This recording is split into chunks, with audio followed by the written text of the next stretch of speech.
For this episode of Double Feature, I don't think I could have picked two movies farther apart from each other, but that's what we're doing today. We're talking Hidden Blade and we're talking Cocaine Bear, two movies that represent two parts of my personality in a sense, I guess. Bears and politics, two things I'm famous for on this channel. Sarcasm. But no, I wanted to talk about both of these films. So let's talk about Hidden Blade first, because I think that's going to be the one more people haven't heard of. But it's a really solid film. This is from Ershang, and I'm not too familiar with their work. This is a Mandarin-speaking film, I do believe. When I went to see this in the theater, it didn't give me like a clear subtitle sentencing. It was like, this is either a Japanese film or a Chinese film. It literally did not say. But I'm sure it was like, they're speaking Mandarin, right? That would make sense to me. But I think this is a really interesting film that I'm kind of hesitant to talk about. First off, I am a white boy who is in his 20s. I do not know the political stance of China or Japan during the Second World War. I didn't learn that in history, so I don't know every single aspect of it. And there's just going to be the cultural divide where I'm watching a film in Mandarin language, not truly understanding how this is supposed to be taken.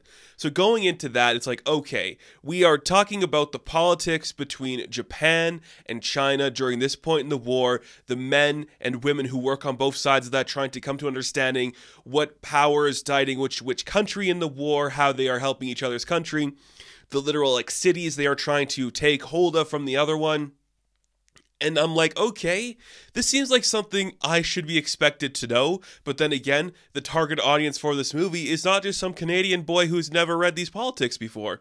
So from what we're presented, I understand what they're going for. Now, if it's accurate or very one-sided, I'm not sure. For all it could be, maybe. It is a very pro-communist movie, which again, might upset some people. But I don't know if that's the case or not, if that's the point the director's trying to make. They're making it. So I'm just seeing what the director is telling me and understanding it in that sense. And I gotta say, from what I'm given and what I do know about these politics, I think there was something pretty cool to watch here. It is a slow movie about espionage and the people behind the scenes, how they're trying to help other countries, how they're trying to help themselves. It's very fascinating, that aspect. I liked most of the characters in this. There wasn't one where I was like, oh, this is terribly written or an uninteresting character. They all play off each other well. You understand the motives right away. Part that does get a little distracting or disorienting is when we are jumping from different spot to spot. We open up the movie with a lot of establishing shots that are taken out of context in different points in time. So we see these initial moments throughout the beginning of the movie in maybe the first 10 minutes, and then the rest of the movie is us catching up to those moments to where we're going to end. That was kind of like an adjustment moment where you have to slowly kind of figure out, oh, so that is where we're headed here. That's not like something that's already happened. It takes a minute. And once you settle into it, you start to slowly understand what's going on, how the connections are going for, and it turns into some pretty epic stuff. It starts off just kind of like men in a room talking about stuff, slowly building up to more like, oh, our country's being invaded. We're occupying a certain space in like the war now, and now we have to do some more espionage stuff, to ending with a couple of straight up action sequences. Like, you think this is going to be a slow war thriller, nobody's doing anything dangerous here, and then boom, guess what? There's going to be some kung fu in here, a little bit of gunplay. It's going to get a little aggressive. People are going to punch each other, throw tables at each other, and you're just not expecting that, given like the first hour and a half of the movie is just a couple of guys sitting in nice suits talking about the war effort. And when it goes from there, it's pretty interesting. This movie has some of my favorite performances of the year. Now, we're still very early on into the year. My favorite performance of the bunch is Yibo Wang, who just kills it. His de-escalation as a character to what you learn about him at the end of the film is very fascinating. Just a guy so angry at what he has to do, how he has to behave, who's in charge of him. It's such a compelling, interesting choice that he is making and doing some cool stuff there. I definitely went into this for Tony Leung. I mean, I was always a fan of his work. Just to see him come off of a big studio film, which is the last thing I saw him in, I was like, how is he going to do? And he kills it every single time he's on screen. A beautiful smile, just perfectly portraying that body of work. It is so good to see. And it looks beautiful. Like, there's certain moments where just the camera placement is gorgeous and prestigious and looks great, but the actual, like, sets we're building, the scope of this thing, it really adds to this film looking a little bit bigger and better, and I do appreciate that. It's really cool. It just feels different than a lot of other stuff we've seen before, and maybe because I don't have, like, the perspective of, like, the Chinese person who would have been around in this time period or has learned this history throughout their country's, inception. There's interesting stuff that they're exploring here, not really presenting themselves as the good guy or the bad guy. It's kind of fascinating to see that. But again, there's just going to be some things in here that, from a white audience who doesn't know this, it is very jarring. And you're like, oh, I don't know if this is perfect for somebody who doesn't understand subtlety or like a filmmaker's point of view. I wouldn't show this to somebody who just watches movies for fun. Like, they don't think about it. It's like, oh, why is this all about communism and supporting it? And that could be upsetting to some people. But that's what we're doing here, and I think it works well. It's a beautiful film. Great actors, great characters. I really had a good time with this one. It just looked very compelling. Nothing about this was what I was expecting it to be. It went to different directions than what I was anticipating. It just blew my expectations in different ways. Now, is it a perfect film? No. You do feel like the drag towards the end of the film where we're just kind of like keeping up with the denouement. Like, do we really have to drag this out for so long?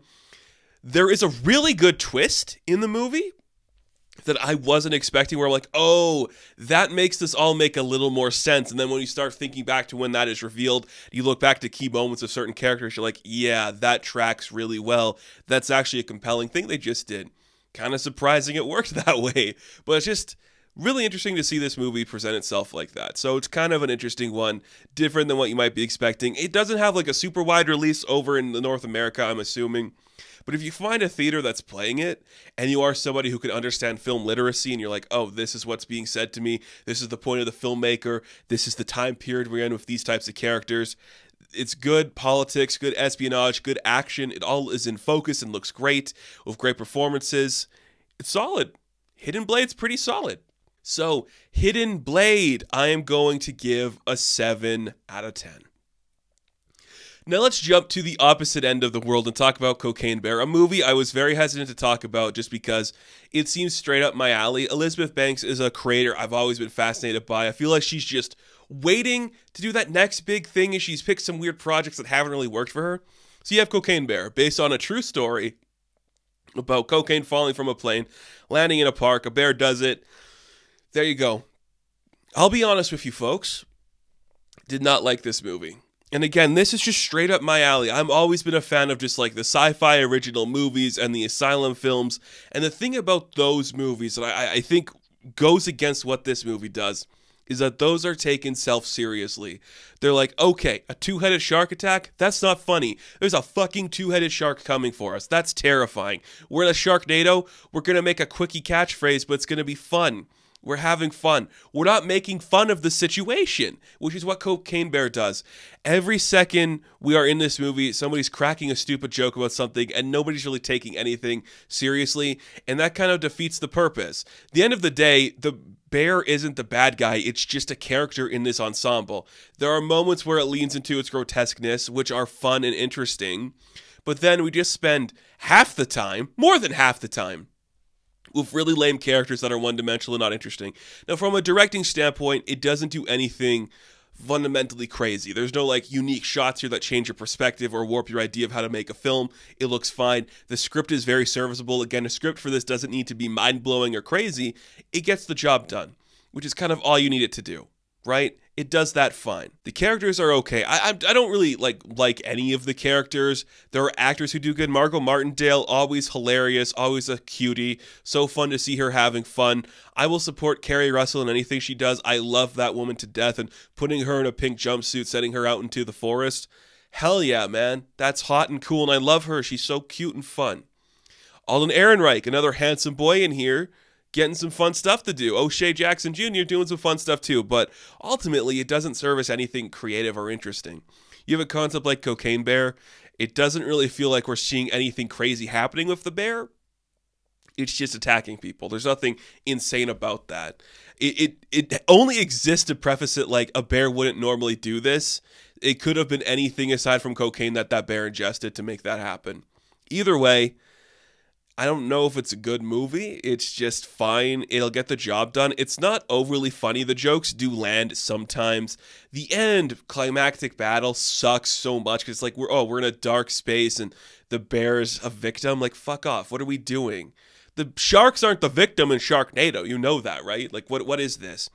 But overall, just to see Carrie Russell in a pink jumpsuit saving a bunch of kids has the most mommy energy of anything I've seen this year. So I guess that's a victory in its own right.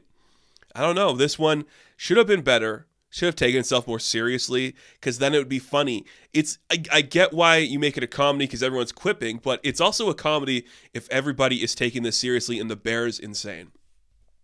Maybe you could have went that way. I don't know. Just not the most interesting film ever made. So, Cocaine Bear, I'm going to give a 4 out of 10. And that's going to do it for another episode of Double Feature. Thank you guys for watching this video. Be sure to like and subscribe to the channel. As always, you can check me out on Instagram, TikTok, and Hive. And I will catch you in the next one. Have fun. Stay safe. Good luck.